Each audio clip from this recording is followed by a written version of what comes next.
तो hello friend, कैसे हैं आप लोग। उम्मीद करता हूं अच्छे होंगे। तो आज हमारा क्लास है इकोनॉमिक्स का, चैप्टर नंबर हमारा 4 है। चैप्टर का नाम है वित्तीय संस्थाएं। ठीक है, तो वित्तीय संस्थाएं को आइए जानते हैं। मतलब इंग्लिश में इसको बोलते हैं फाइनेंशियल इंस्टीट्यूशन। तो हमारा जो आवर फाइनेंशियल इंस्टीट्यूशन होता है क्या होता है, तो हमारी वित्तीय संस्था चैप्टर का नाम है और हमारा टॉपिक है वित्तीय संस्थाएं, फाइनेंशियल इंस्टीट्यूशन। आप पढ़ लीजिए दोस्तों, हमारा इंग्लिश थोड़ा कमज़ोर है।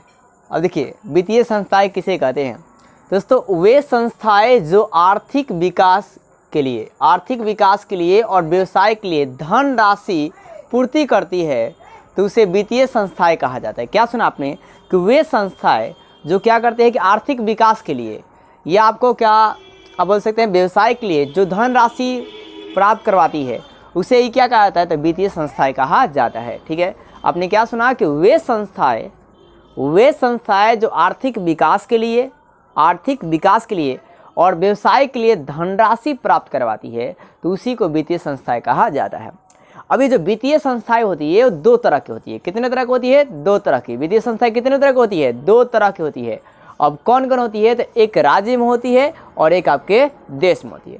तो राज्य में राज्य वित्तीय संस्थाएं होती है और देश में केंद्र वित्तीय संस्थाएं होती है।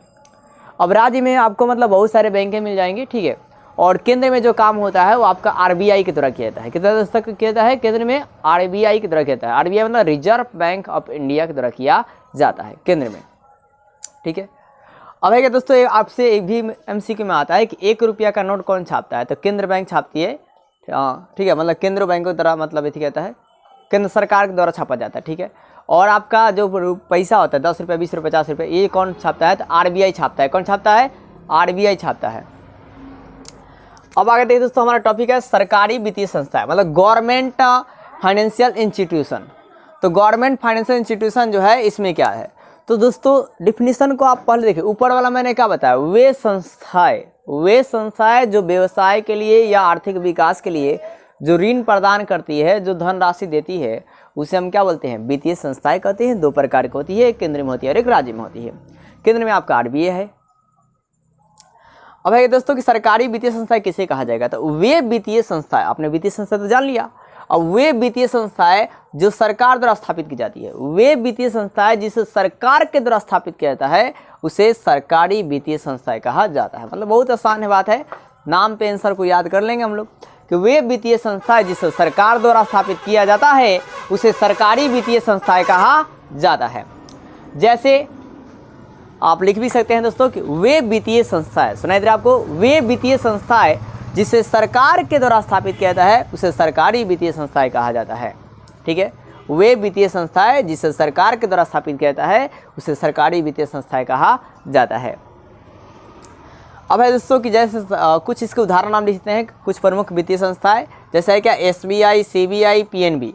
एसबीआई मतलब स्टेट बैंक ऑफ इंडिया है, सीबीआई मतलब सेंट्रल बैंक ऑफ इंडिया है, और पीएनजी मतलब पंजाब नेशनल बैंक इंडिया है, पंजाब नेशनल बैंक है। अब तीसरा जो हमारा है ये दोस्तों, ये हमारे वित्तीय संस्थाएं के सारे रूप हैं। मतलब ये वित्तीय संस्था हो गए। उसके बाद दूसरा, पहला जो रूप है इसका सरकारी वित्तीय संस्था है, दूसरा है अर्ध सरकारी वित्तीय संस्था है। तो अर्ध सरकारी वित्तीय संस्थाएं किसे कहा जाता है, तो आपका है क्या कि वे वित्तीय संस्थाएं, सुनाई दे रहा आपको, वे वित्तीय संस्थाएं जिसे केंद्रीय बैंक के द्वारा स्थापित किया जाता है। वे वित्तीय संस्थाएं जिसे केंद्रीय बैंक के द्वारा स्थापित किया जाता है, उसे अर्ध सरकारी वित्तीय संस्थाएं कहते हैं। उसे क्या कहते हैं विद्यार्थी? अर्ध सरकारी वित्तीय संस्थाएं कहा जाता है। जैसे क्षेत्रीय ग्रामीण के जो बैंक आते हैं, ठीक है, एसबीआई भी होती है, पीएनबी होती है, मतलब अनेकों प्रकार के बैंक आती है। तो जितने भी क्षेत्रीय ग्रामीण बैंक आते हैं, इसके अलावा जो कॉर्पोरेटिव बैंक आते हैं, वो सारे क्या है, तो अर्ध सरकारी वित्तीय संस्थाएं हैं। अब है दोस्तों है क्या, सूक्ष्म वित्तीय संस्थाएं। क्या है? सूक्ष्म वित्तीय संस्थाएं मतलब माइक्रो, सूक्ष्म मतलब होता है माइक्रो, और वित्तीय मतलब फाइनेंशियल इंस्टीट्यूशन लिख सकते हैं, तो माइक्रो फाइनेंशियल इंस्टीट्यूशन। ठीक है दोस्तों।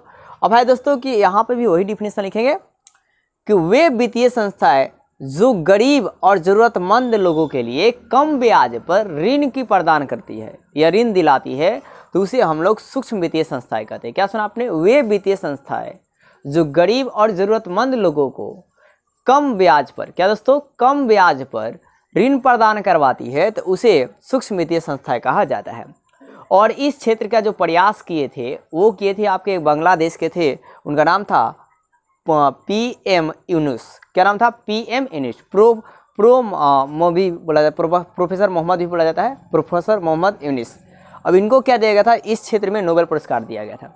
तो अगर पूछा सूक्ष्म वित्तीय संस्थाएं में किनको नोबेल पुरस्कार दिया गया था प्रयास के लिए, तो प्रोफेसर मोहम्मद यूनुस को नोबेल पुरस्कार दिया गया था। ये कहाँ के थे? तो बांग्लादेश के थे।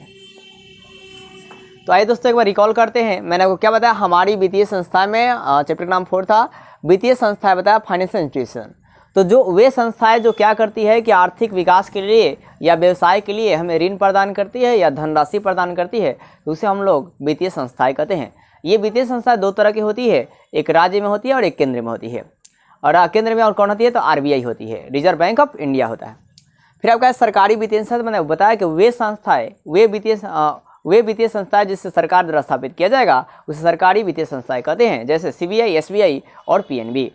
अर्ध सरकारी वित्तीय संस्थाएं, मैंने बताया कि वे वित्तीय संस्थाएं जिसे केंद्रीय बैंकों के द्वारा स्थापित किया जाता है उसे अर्ध सरकारी वित्तीय संस्थाएं कहा जाता है, जैसे ग्रामीण क्षेत्र की बैंक है और बिहार में कोऑपरेटिव बैंक या ग्रामीण क्षेत्र की बैंक भी कहा जाता है। सूक्ष्म वित्तीय संस्थाएं, मैंने बताया कि वे वित्तीय संस्थाएं जो क्या कहते हैं, जो गरीब और जरूरतमंद लोगों के लिए ऋण प्रदान करवाती है तो उसे सूक्ष्म वित्तीय संस्थाएं कहते हैं।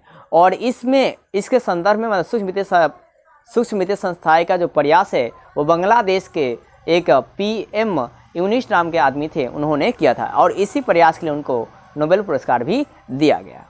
तो उम्मीद करता हूं दोस्तों आपको वीडियो अच्छी लगी हो। अगर वीडियो अच्छी लगे तो प्लीज़ वीडियो को लाइक और सब्सक्राइब जरूर करें। तो मिलते हैं हम लोग नेक्स्ट वीडियो में नेक्स्ट टॉपिक के साथ। जय हिंद।